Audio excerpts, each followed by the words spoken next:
Hi guys, welcome to another episode of Working with Bubble. So this basically using bubble.io to build some web application.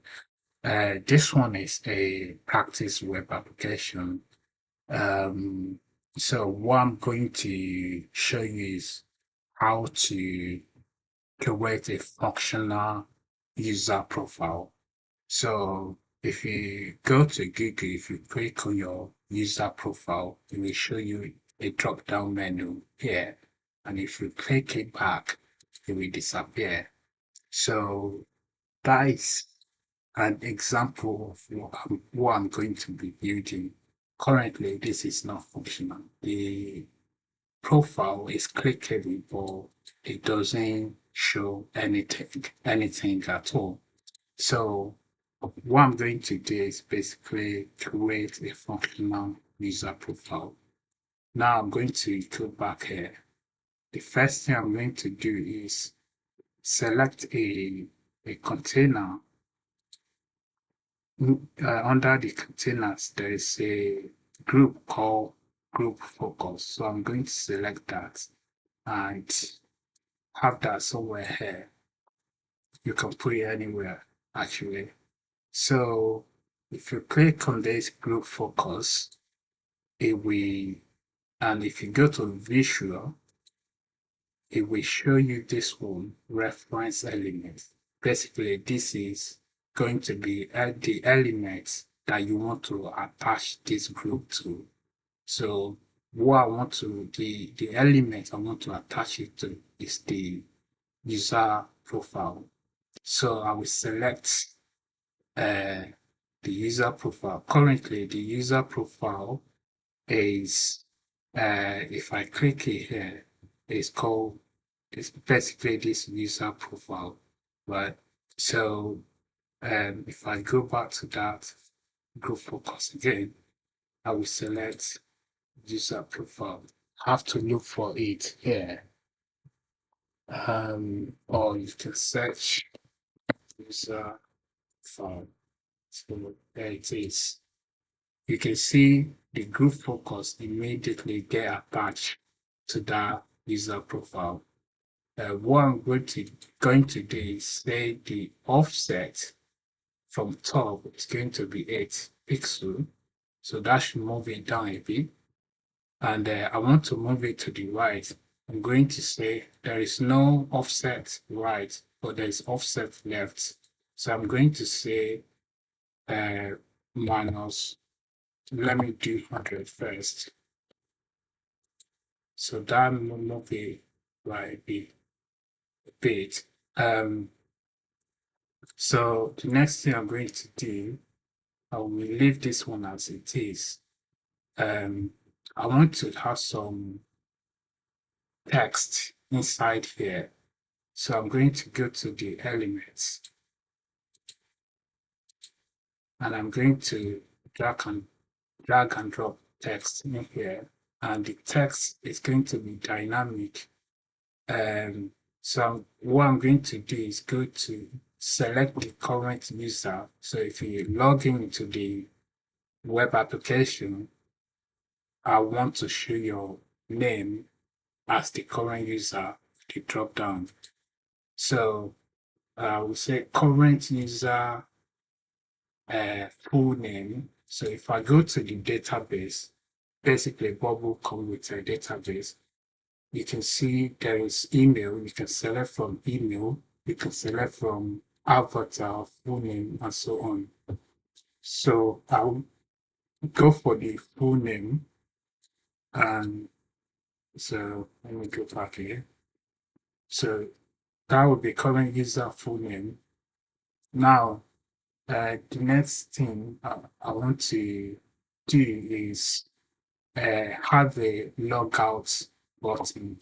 So I'm going to drag and drop another text, and I'm going to call this log out, and I'm going to say the text color is going to be, let me say red, a destructive 50.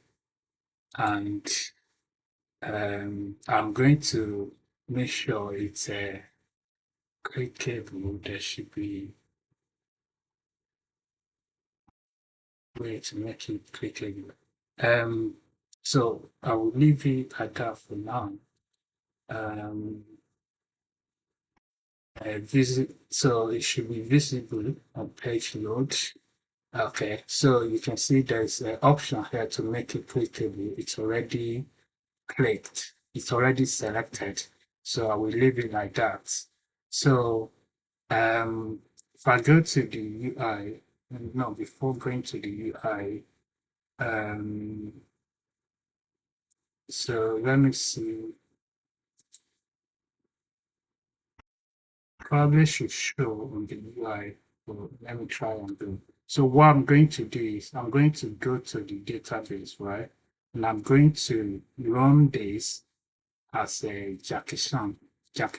So I'm going to try to go to the UI and yes, Jackie Chan.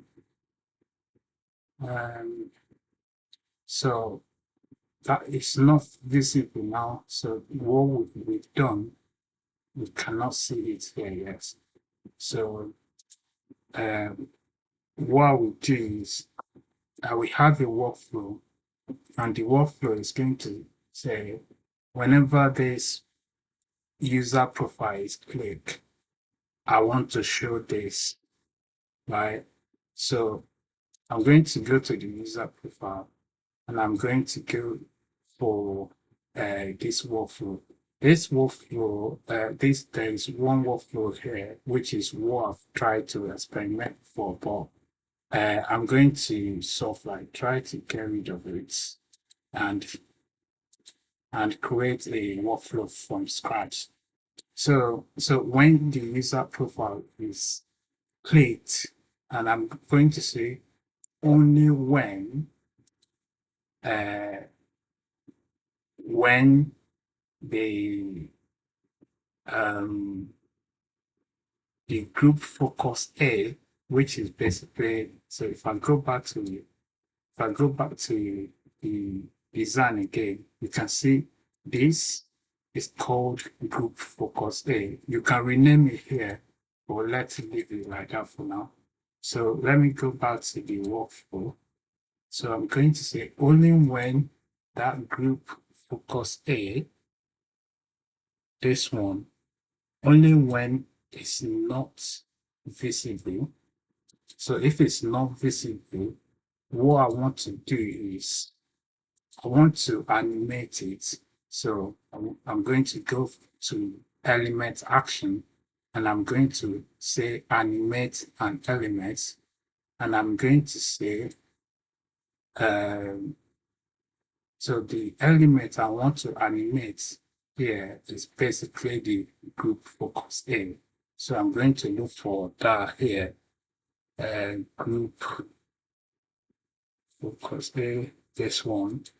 So I'm going to say the animation is going to be fade in, or you can, or flip Y in. But I think fade in is so straightforward. So you can use a different animation, and I'm going to say it's 300. Duration period, the period is 300 milliseconds. And then, so that is that. And let me see. So if I go to the database again, try to run it as a Jackie Chan. So so that is working now. But if you click the link back, you can see it's not going to go. Oh, it's going away basically. So, but the thing is that if you click the link back, the user profile will go away. Or if you click anywhere outside here, it go away. What I want to do is go here and go for the logouts. before I do log out, I want to add a safety for the workflow. The workflow that we've done is just only when um the group focus A is not visible. What if it's visible, right? And we want to get rid of it, right? What we can do is basically click the link, this one back, and we go away. What we currently having it is basically when you click it by, it's going away. In your case, I think there might be something I've done that is making it disappear, probably some workflow I have somewhere. So in your case, when you're creating this from scratch, we will have this workflow and another workflow to basically make it disappear if it's visible. So let me go back to that. Um, Let me check the workflow again. So I've got one workflow here. So what I want to do is create another workflow. So let me see. I will go to the design. Now we go to here, and I will add a workflow. So when user profile is clicked, you remember the previous one is only when that group focus A is not visible, as you can see here. Now, the second one is only when it is visible. So if it's visible, right? So let's go to the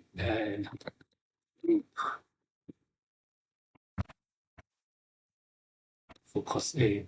So only when group focus A is visible, right? So this is for when it is visible. And what we want to do is basically fade out, right? So we animate again. We say the group focus A should fade out. And we say 300. Right. So you can see this one is when it's not visible at all, right? And uh, we say group focus A should fade in. But if it's visible, group focus A should fade out.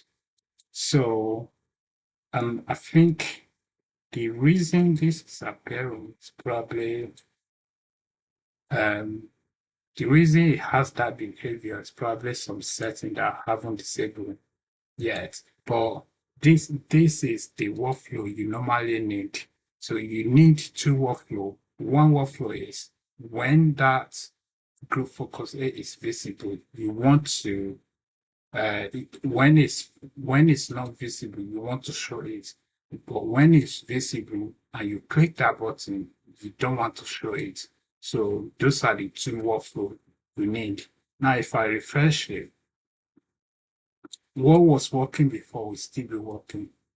So yeah, just what I added, the workflow I added is just an additional safety just to make sure that everything worked properly.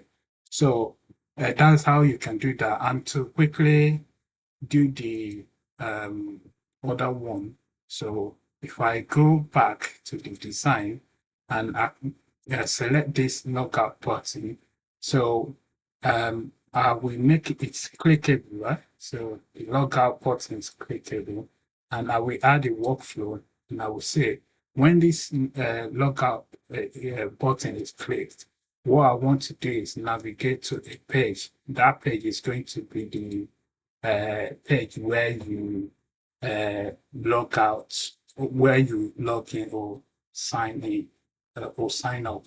So I think that should be it. So if I go back to this page and refresh it, so I will select the user here. Now say click on logout. That should log me out. So that is how it works. So that is it for this video, guys. Thank you for watching. Don't forget to hit the like button, subscribe button, and leave a comment. Have a lovely day and goodbye.